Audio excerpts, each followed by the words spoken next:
Mark Rogers TV going back down to the SEC to talk quarterbacks and quarterback play. And one of the up-and-coming stars, of course, is Joshua Dobbs. We saw him for the final 5 games of 2014 and expect a whole lot more coming up this fall. We're joined by Vince Ferrara of the new Sentinel Sports Page at WMNL in Knoxville, Tennessee, right there in the home of the Vols. So, Vince, you are surrounded by orange and probably can't get away from it. So we are going to the right place. Thanks so much for joining us. Well, appreciate it. Thanks for having me, Mark.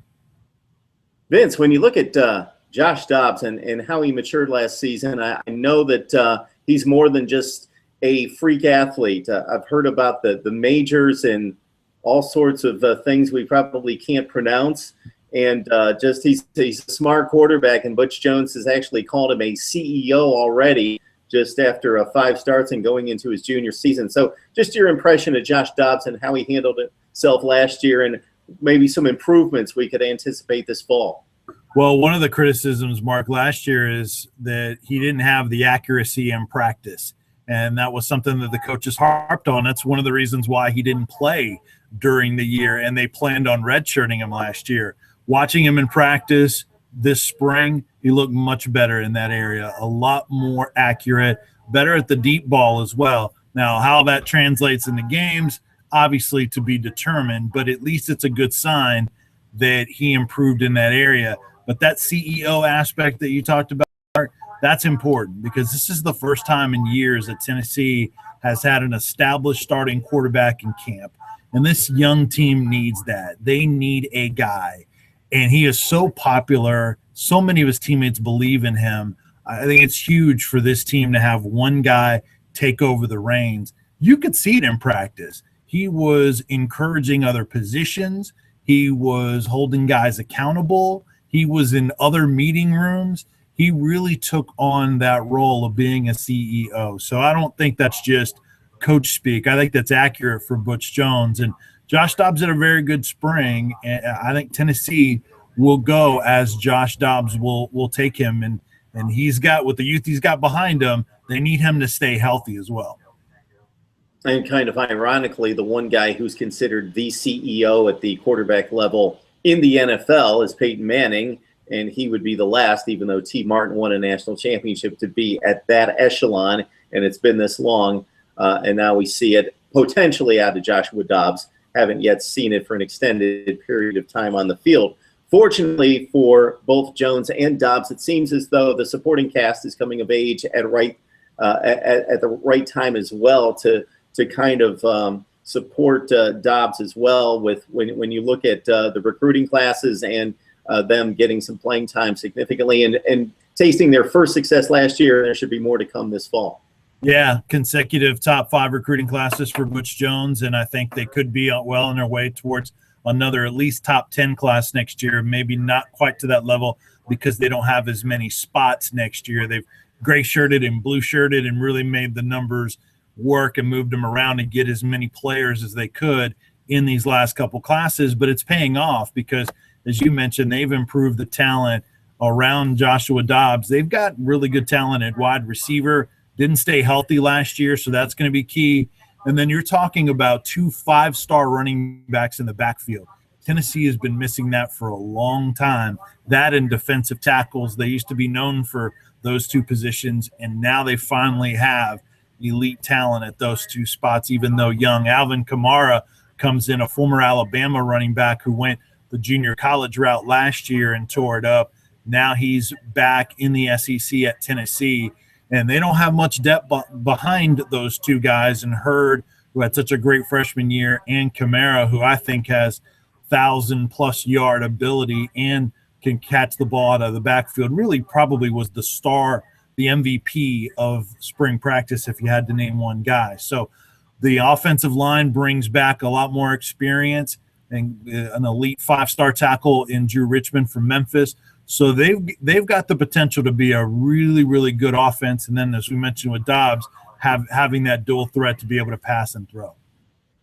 Vince Ferrara joins us from the new Sentinel Sports Page right there in Knoxville, Tennessee at WMNL. All right, Vince, I'm going to speak the unspeakable or the unthinkable. Josh Dobbs out of the lineup. and one of these young freshmen have to play. So you got Quinten Dormady, JuJuan Jennings, Sheriron Jones. What do we know about these kids at this point without seeing them in game action? Well, we've seen 2 of the 3 in spring. I'd say Quinten Dormady, to me, is clearly the number 2 quarterback.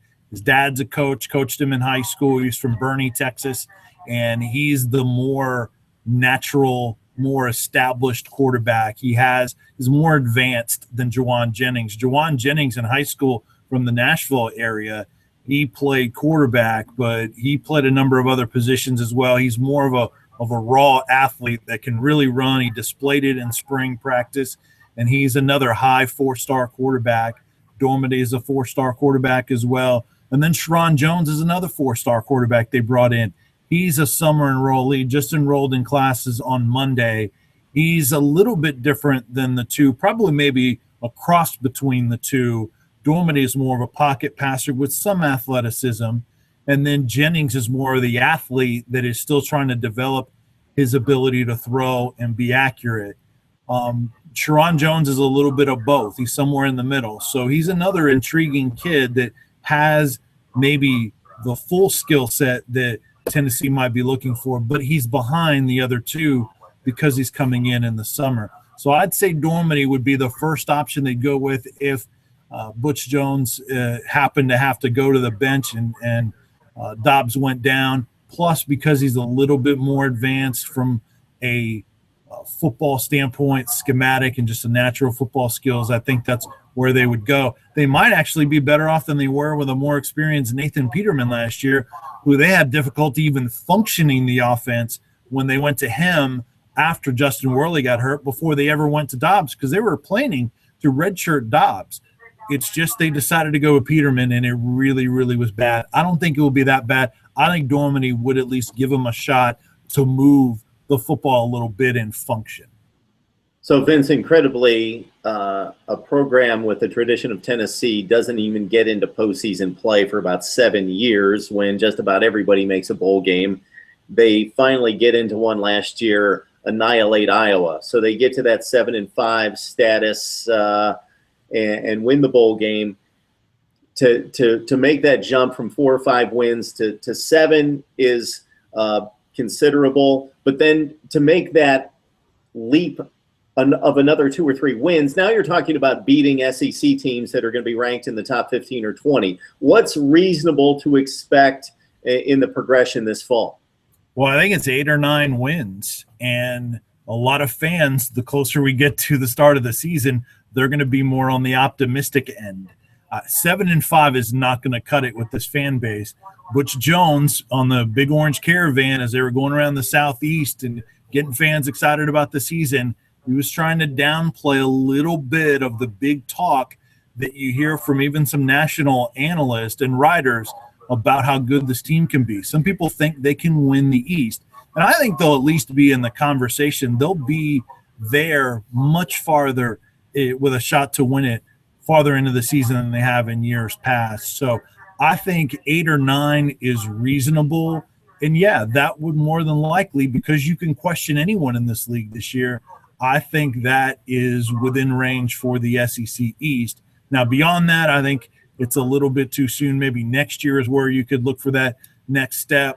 But this team should be better, and fans are going to expect Butch Jones to deliver wins, not just, hey, we won 7 in the regular season, maybe won a bowl game and got to 8. No, they're going to want 8 minimum, 9 in the regular season. Schedule isn't quite as daunting as it has been the last couple of years, but there's still easier schedules. There's easier schedules in the East. Missouri has a much more favorable schedule than Tennessee does. So he's got to deliver on those wins. He's going to talk about how young they are. Fans don't care. The talent is there. The East is wide open. They want wins. So 8 or 9 is where they should be this year. And just to set the record straight on the wins and losses off the top of my head, so correct me if I'm wrong, Vince, 7-6 after the bowl win over Iowa last year. Right. Correct. That's right. All right, Vince Ferrara. I assume that anybody watching us that's within shouting distance of Knoxville knows exactly who you are and what your show is. So can people find you outside of the shouting distance of Knoxville, and where can they find you? Yeah, well, on Twitter, it's at Vince Sports, VINCE Sports. And then if you go to Sports Radio WMNL, you can find all the interviews. We've got a ton of them on there and show replays, things like that. And then also, if you're an MMA fan, I also do MMA play-by-play on pay-per-view and also on the local Fox station as well. So it's with a company called Valor Fights. So valorfights.com, you can find some of my work on there as well. Excellent stuff. Vince Ferrara, the first time on Mark Rogers TV, hopefully the first of many. We appreciate the insight and the information, Vince. Anytime. Enjoyed it. Thanks, Mark.